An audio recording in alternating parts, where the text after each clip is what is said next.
To जियो जुबा। और अब दिल थाम के बैठी है वो मंजर देखने के लिए जो आपके लिए शायद फौरी तौर पर काबिल यकीन ना हो।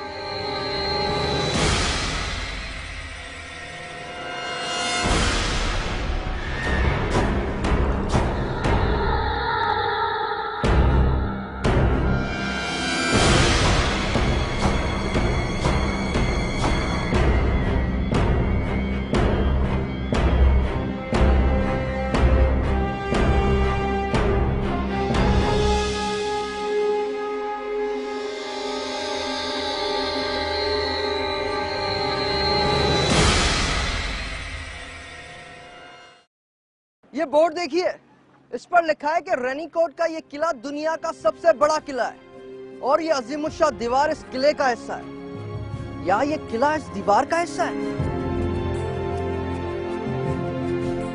ये किला सूबा सिंध का जिला जामशोरो के इलाके कीर्थर में वाक़ है। कुछ याद आया कीर्थर से? ये वही कीर्थर है जिसे अब नेशनल पार्क का दर्जा हासिल है।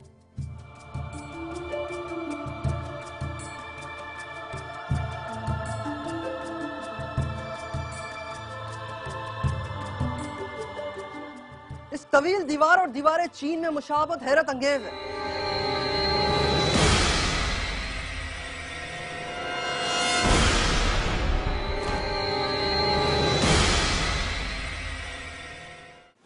लेकिन इस गैर मामूली विरसे से जुड़ी हुई अलमनाक हकीकत यह भी है कि इस पर अभी तक कोई खास तहकीक नहीं हो सकी। लेकिन इक्का दुक्का भले लोगों की मेहनत से कुछ इस आसार कदीमा पर मालूमात इकट्ठे करने की कोशिश जरूर की है। इससे मुंसलिक ज्यादातर बातों का इन्हिसार मुकामी कहावतों और सीना बसीना दास्तानों पर है। इस किले के अंदर मजीद किले मौजूद हैं। एक का नाम शेरगढ़ और दूसरे का नाम मैरी कोट है। किला शेरगढ़ 1750 फुट ऊंचे पहाड़ पर वाक़ है। जी 1750 फुट ऊंचा पहाड़। तो वापस आते हैं इस अजीम दीवार की तरफ। इस दीवार की कुल लंबाई लगभग 20 मील है, यानी 32 किलोमीटर।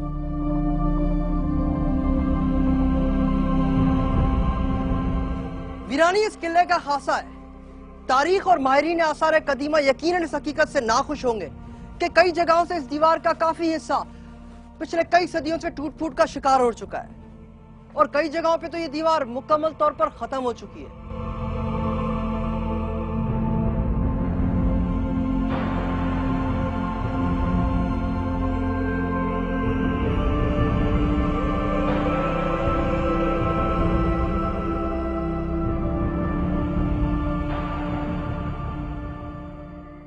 इस दीवार को दो हिस्सों में तकसीम किया जाता है। दीवार का एक हिस्सा इंसानी हाथ से बनाया गया है और दूसरा कुदरती है। दरअसल दीवार का कुदरती हिस्सा ऊंचे पहाड़ों उमूदी चट्टानों पर मुश्तमिल है, इसलिए इस हिस्से को नाकाबिले अबूर समझा जाता है। तस्वर कीजिए, इंसानी हाथों से बनी ये दीवार की इंतहाई ऊंचाई 30 फुट है, जबकि इसका कुदरती हिस्सा 2000 फुट तक बुलंद है। इस किले के जमाने कल मसीह से ताल्लुक होने के कई शवाहिद मिले हैं। कहा जाता है कि इसकी तामीर तारीख के कई अदवार में की गई और कई कौमों और हुक्मरानों ने इसकी तामीर में हिस्सा लिया। ये अहम पहलू भी इस दीवार और दीवार चीन में मुश्तरक है। कहने वाले इस अजीम दीवार की तामीर को सिकंदर आजम, चंद्रगुप्त मौर्य, चच, सूमरा, कल्होड़ा और टालपुर हुक्मरानों से जोड़ते हैं।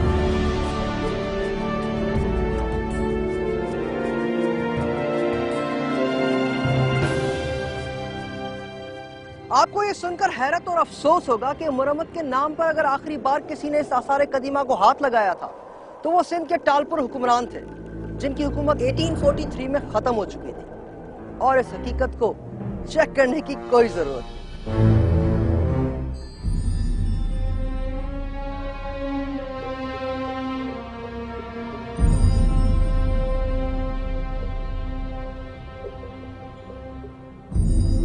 समझ में नहीं आता कि मौरखीन और माहिरीन आसार कदीमा आखिर करते क्या हैं। अगर कुछ भी ना हो सका था तो कोई सरकारी तकरीब तो यहाँ हो सकती थी, कोई इंटरनेशनल कॉन्फ्रेंस, यहाँ किसी बहुत बड़े इवेंट का एहतमाम हो सकता था।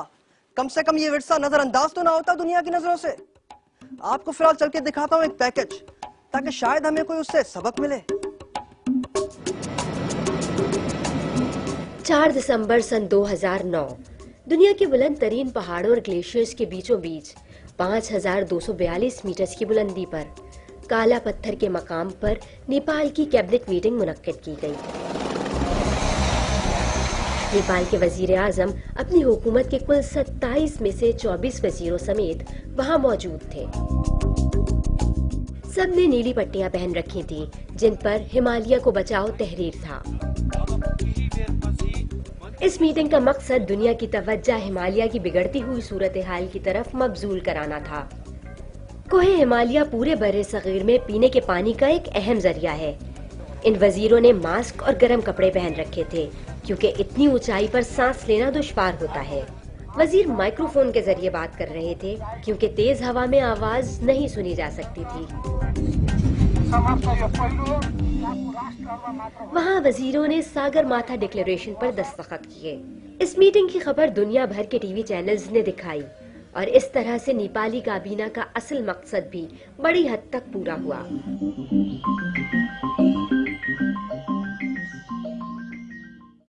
अब भी काफी कुछ हो सकता है, लेकिन उसके लिए ईमानदारी और जज्बे की जरूरत है। यहाँ पर कोई कम खर्च बालानशी, कोई मीटिंग, कोई प्रोग्राम मुनक्कद करके पूरी दुनिया की तवज्जो इस अजीम दीवार की तरफ दिलाई जा सकती है, लेकिन खर्चा कम हो भाई। मैं तो सिर्फ ये चाहता हूँ कि किसी तरह से ये मकाम मशहूर हो जाए पूरी दुनिया में और कौम का पैसा भी जाया होने से बच जाए।